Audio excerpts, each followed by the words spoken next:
Hello, family, and welcome. This is Kimberly Purpoz, and welcome to my channel.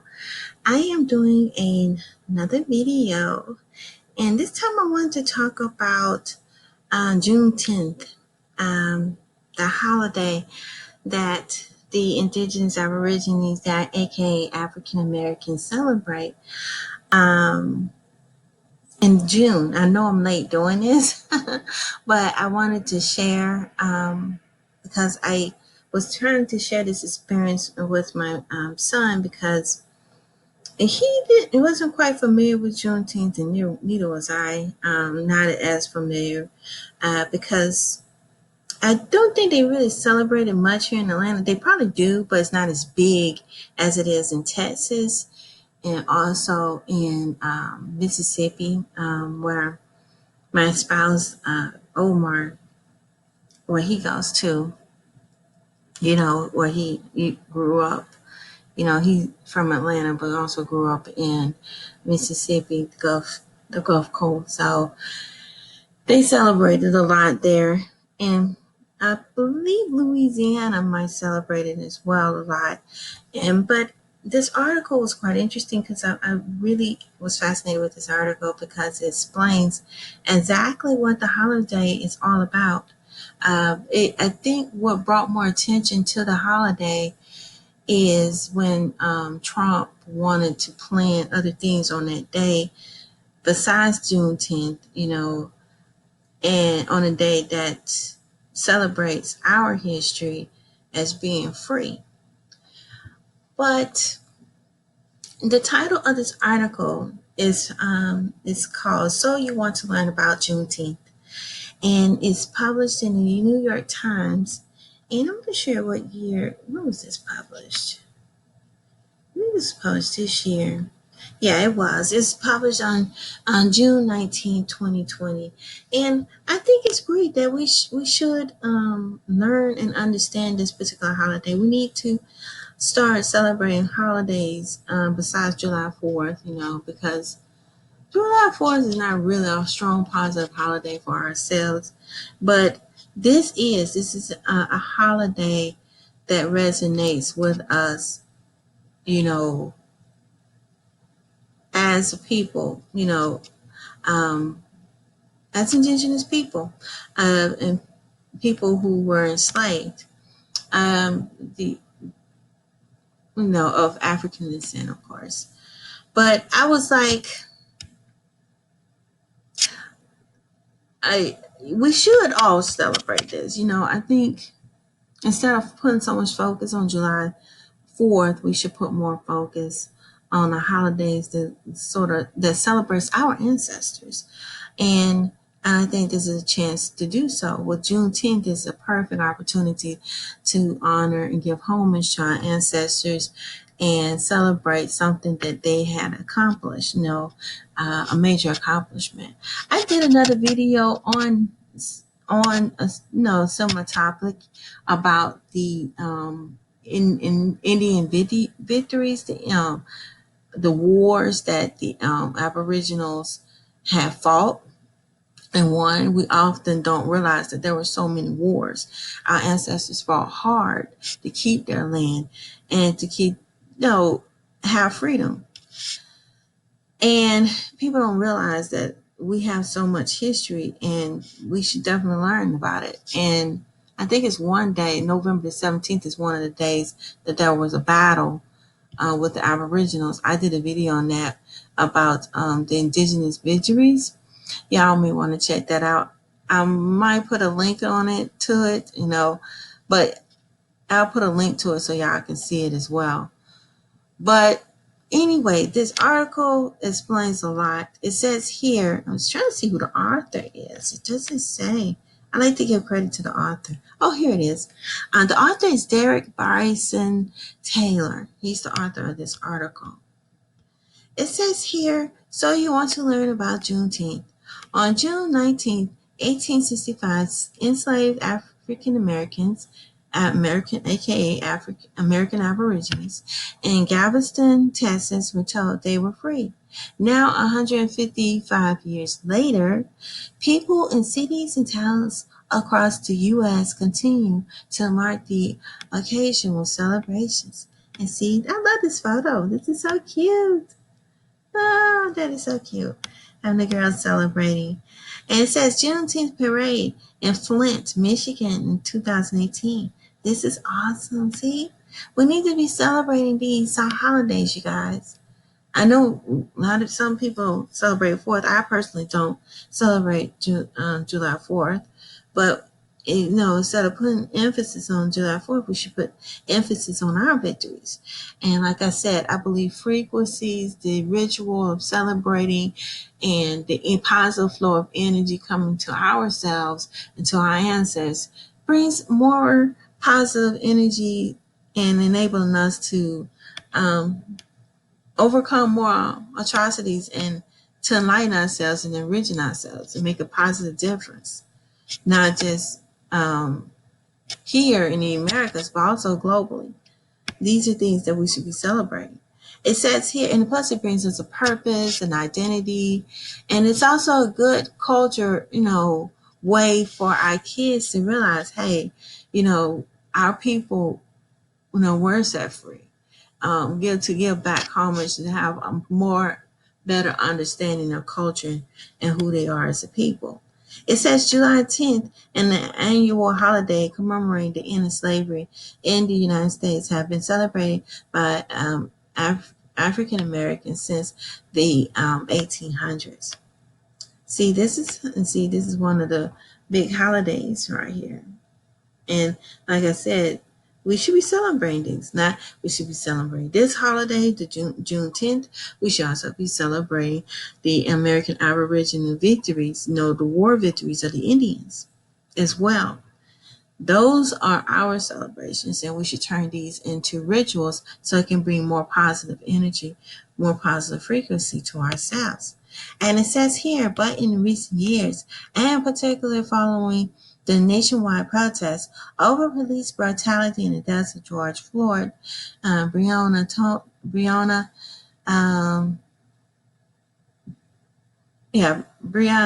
Taylor, and Ahmaud Arbery, and other African Americans this year, American Aborigines, there is a renewed interest in a day that celebrates freedom.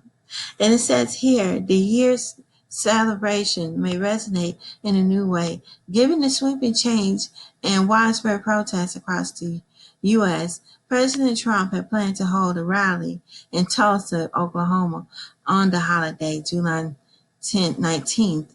Late last week, Mr. Trump, bowing to pressure, announced that he would delay it for one day. And he should, He probably knew about this holiday and did it intentionally. He claimed he didn't, but you never know. These folks, we never know. Either or, he should have researched the holiday, and he would have known that's a sacred holiday for us. It says there's a brief guide to what you should know about Juneteenth. It says on June 19th, about 2 months after the Confederate General Robert E. Lee surrendered Virginia, Union General Jordan Granger arrived in Galveston, Texas to inform enslaved African Americans of their freedom and the Civil War had ended. General Granger announced, put into effect the Emancipation Proclamation, which had been issued more than 2.5 years earlier on January 1st, 1865, by President Abraham Lincoln. The holiday received its name by combining June and 19th. June and 19th, the day is also sometimes called Juneteenth, Independence Day, Freedom Day, or Emancipation Day. So these are the names, you guys, that they gave to this particular holiday, this celebration, this ritual. Isn't this beautiful? Look how pretty they are. And look at beautiful Aboriginals. So this beautiful melanated skin. Look at the pretty dress. So let's draw it down. It says a Juneteenth parade in Austin in 2011. Top row is Miss June Desiree Hicks, 18 left, and Lil Juneteenth. And then they would get their names. And then the bottom row and left, and they name all the kids. And see, this is what we should be doing, you guys. I think they just, they did. I believe they celebrated here in Atlanta as well. I'm not sure when they started or how long it's been going, but this is something that should be done nationwide, and we should be celebrating homage and, honoring our ancestors. And I love how they have the kids participating in the parade, when they celebrate. See, this is what we should be shooting fireworks for this. Our victories on wars as American Aborigines, and also being free. And it's something that we should always have. Beautiful photo. That's pretty. And then right here, they go on and share how it's celebrated. Let's draw down. And this is how it says the original celebration became an annual, and it grew in popularity over the years with the addition of descendants, according to Juneteenth.com. See, we gotta check that out. See, y'all check that out. That's the website talking about the holiday and giving homage to the holiday. And it says here, which tries celebrations. The day was celebrated by praying and bringing families together.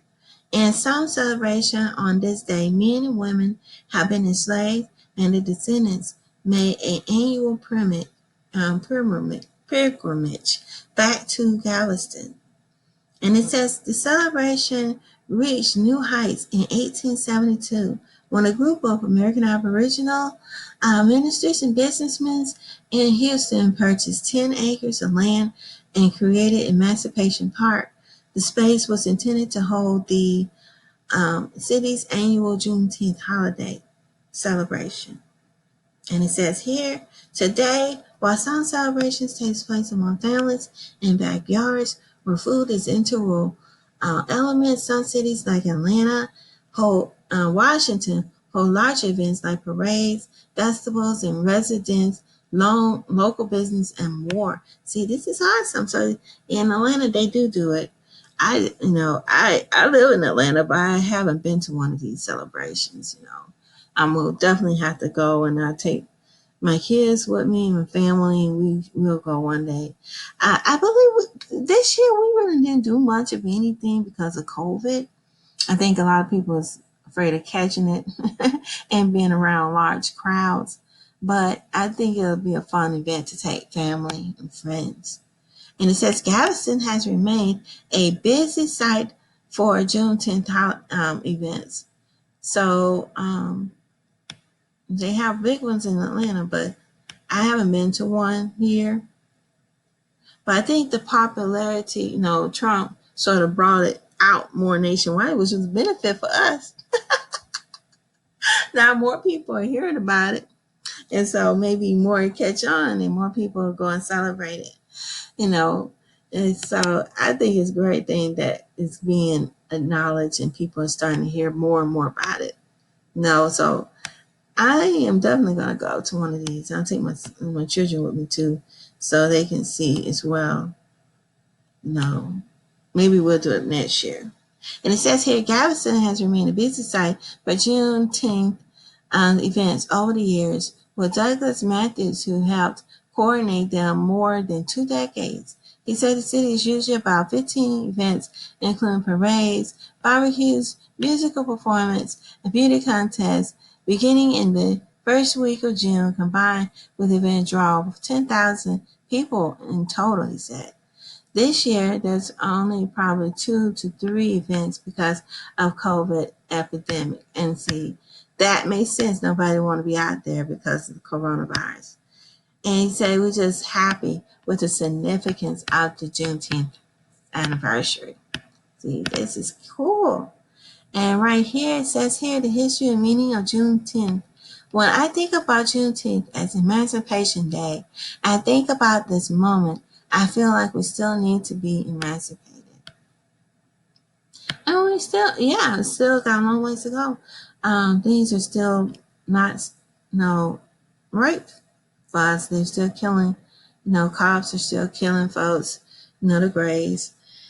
And, you know, and there's a lot going on where you can see that it's still going, we're still not completely free. There's some things that still needs to be changed and that we need to continue to fight for. And it says, would it ever become a national holiday? This is a good question. I would like to know that. Let's see what the author says in this article.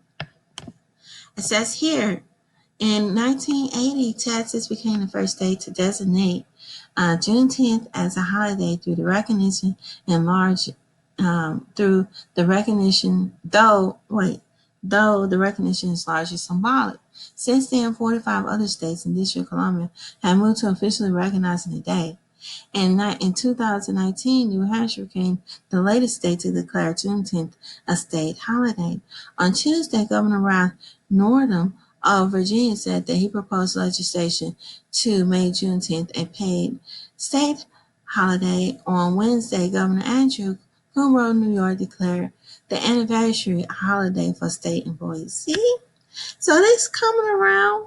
It took a lot of time. It started back in the 1800s. It's here 2000. This should have been done a long time ago, but it's coming. I didn't realize there were so many states. But it's a good thing. Excellent thing.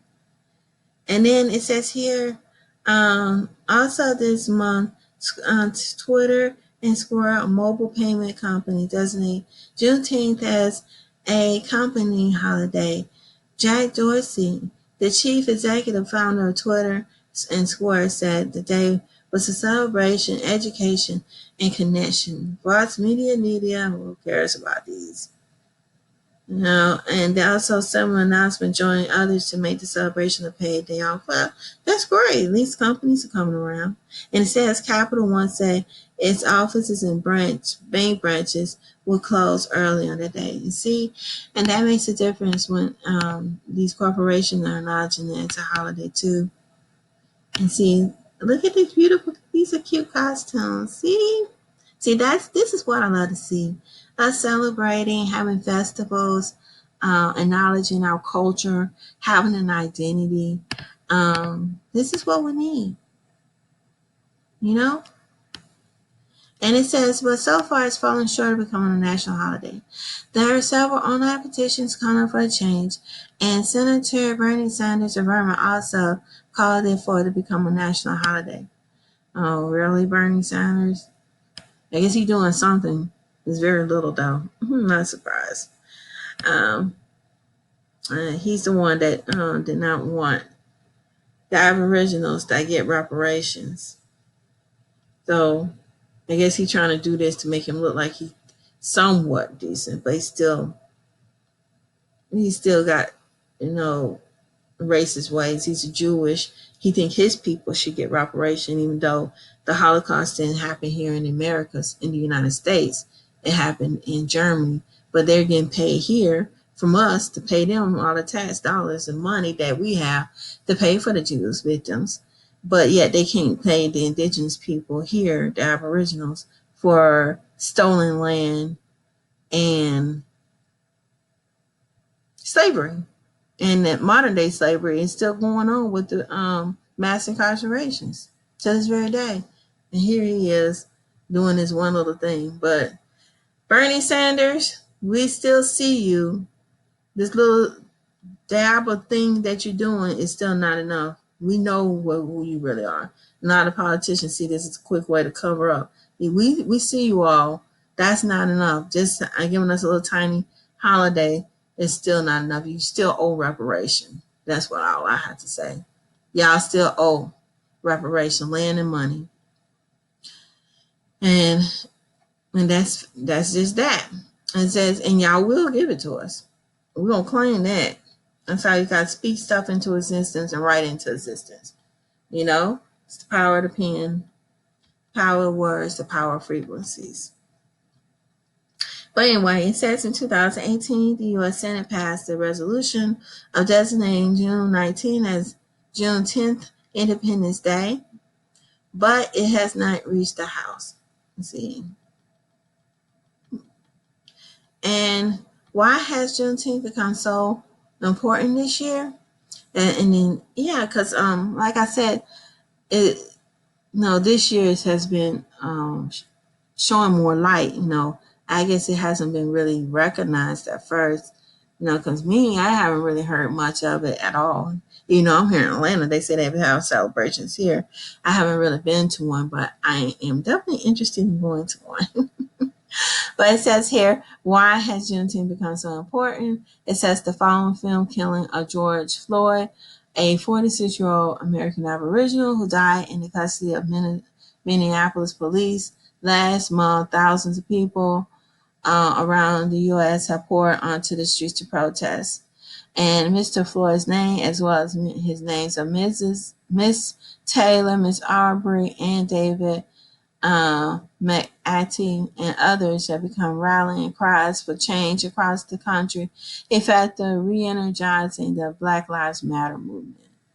I think that is, the Black Lives Movement is another thing that I'm sort of skeptical of, but I'm glad that there is some recognition to this problem, but it needs to be channeled directly to the indigenous aboriginals, the African, aka African Americans,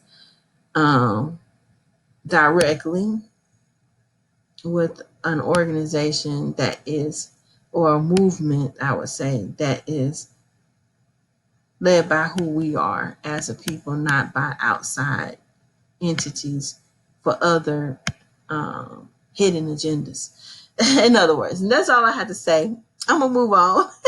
That's a whole nother topic. And maybe one day I'll elaborate on what I had to say when I talk about Black Lives Matter. But anyway, we'll move forward. And it says the change has come in waves. In Minneapolis, officials banned the use of chokeholds and strangleholds by police, and many officers must intervene and report any use of unauthorized source. And we know that that's still an issue because a lot of them on a good old boy system. And when things are going wrong or when there any type of abuse going on, a lot of them are closed mouth. And that's just that. And that it's just the whole police department probably need to be torn down and started all over again, start anew. It's just a lot of stuff that, a lot of issues that, as long as you have these crazy laws, going on, it's going to be very difficult to change. It's that everything favors the grays, and then because it's written by the grays, and that needs to be changed. Like I said, everything is based on the labeling system, and this whole chronic, virus of a system, this plague need to be fixed and ratified. But it's gonna have to happen. It's not going to stay forever. People who've been in power for a long time don't stay in power forever. You see that throughout history, throughout many empires, and this gray empire that they have is going to crumble because it's going to fall. And one day they'll be at the bottom. And they'll see, they won't have that power anymore. And a lot of times people who are at the top, when they fall at the bottom, that's the only time they understand. And like I said, they won't understand until it's them. I guess that's my favorite catchphrase. They won't understand until it's them. And it's sad that a lot of people don't understand until it's them. Till they have to experience it for themselves. But anyway, let me scroll down. And y'all can read this apart because it's a lengthy article and I don't want to take up a whole lot of time. But it goes on into more details. And I'm going to put a link and y'all can read it for yourselves if you want to read that part. And right here, it talks about why did the president plan to hold a rally on June 19th in Tulsa, Oklahoma, draw criticism. So I know some people feel like he was just being uneducated and just don't understand, or didn't know And then some people say he might have did it intentionally. I don't know what was on his mind when he did that. But like I said, he did shit. His ignorance or lack of, uh, sort of brought more exposure to the holiday, which was a good thing for us.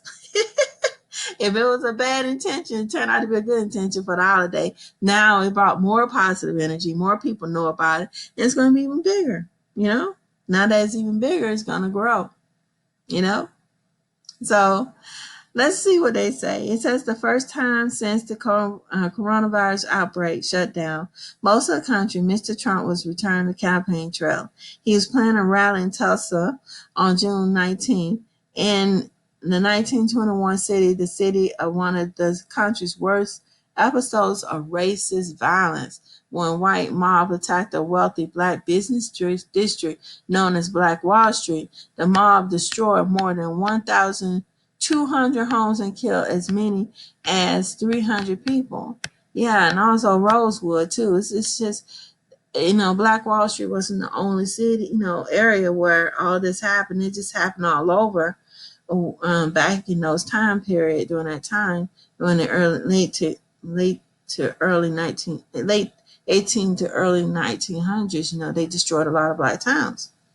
Once blacks became free, they were able to do things on their own and were able to be free. The copper color races, they became jealous because we was generating our own wealth. And that's something they never wanted to see, unfortunately. And so I just wanted to let you know that Oklahoma, where Black Wall Street was, is not the only place. And they mentioned right here, Tulsa, Oklahoma is one place, but Rosewood is another one. And I'm pretty sure it's more cities. And it's not the only city. Anytime there's what, they still doing it this very day.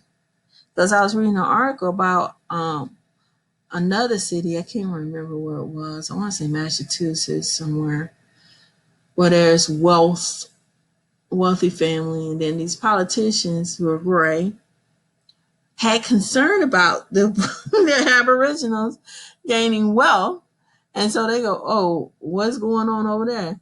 The reason why they take an interest because they want to put something there to bring down their economic value. They do crazy things, like and I heard in one city that was doing well, they put a railroad, not a railroad, but a highway right through the middle of their city, bringing, pretty much destroying the foundation of the city when they put the highway through. Or they might put some sort of,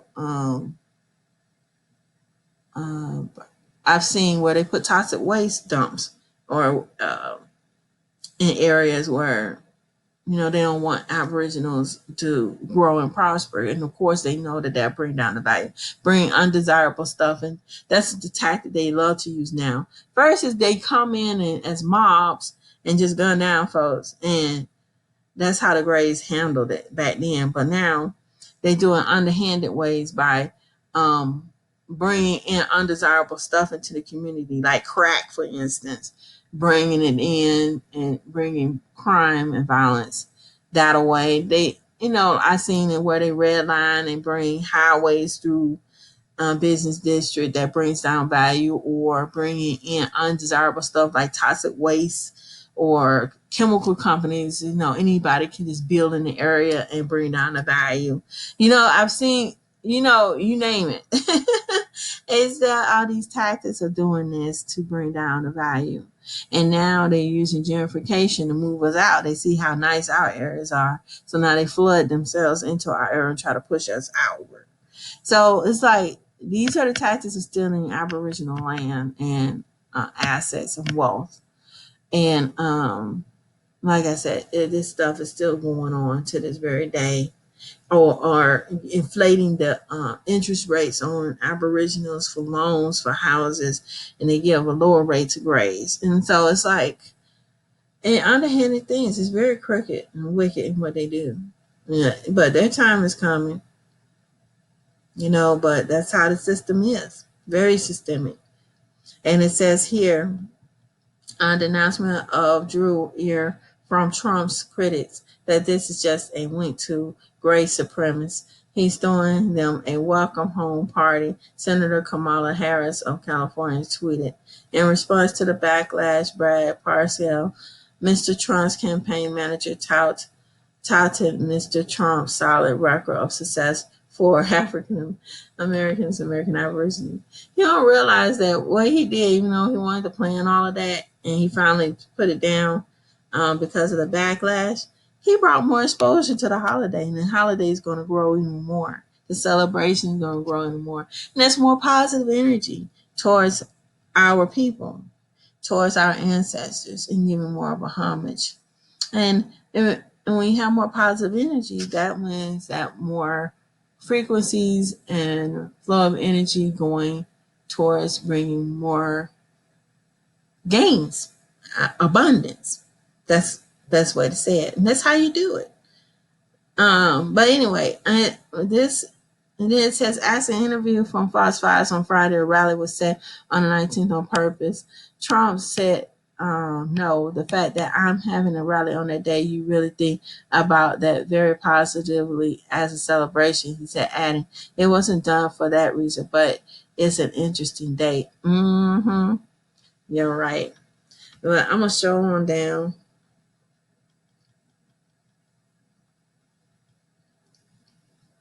And then it says late Friday night in a tweet just before midnight, the president announced that the rally would be held the following day instead.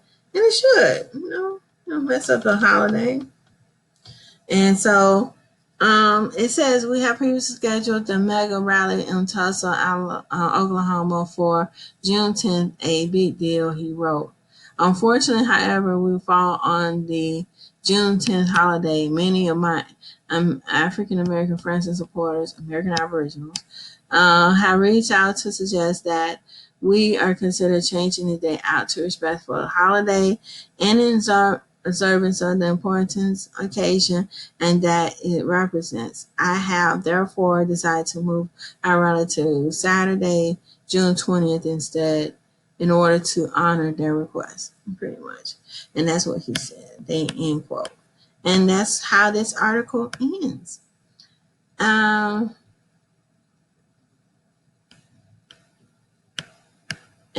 so, yeah, they had a correction right here at the bottom. But I would love to hear what you all think. I wanted to go into details. I saw this great article here on New York Times about Juneteenth, and it gave great background information, and also explained the reason why it's becoming more popular among people, and it's because Trump, brought it to the light. He might not meant to do that, but he don't realize that he brought more light and shed more energy towards this positive holiday that everybody, all indigenous, Aboriginal, copper colored races should be celebrating. But please like this video, you guys. I would like to see what you all think. I wanted to know, do you all celebrate Juneteenth? What have you done to celebrate Juneteenth? And would you like to see it as a national holiday? And I just like to see what you all think. I know it's something that I definitely want to celebrate in the future with my kids. I just wasn't able to get out this year because of COVID. But hopefully next year things will die down and we'll be able to get out more to celebrate it. But till next time, love and peace. Bye-bye. Oh, and don't forget to like and subscribe to this channel. Bye-bye.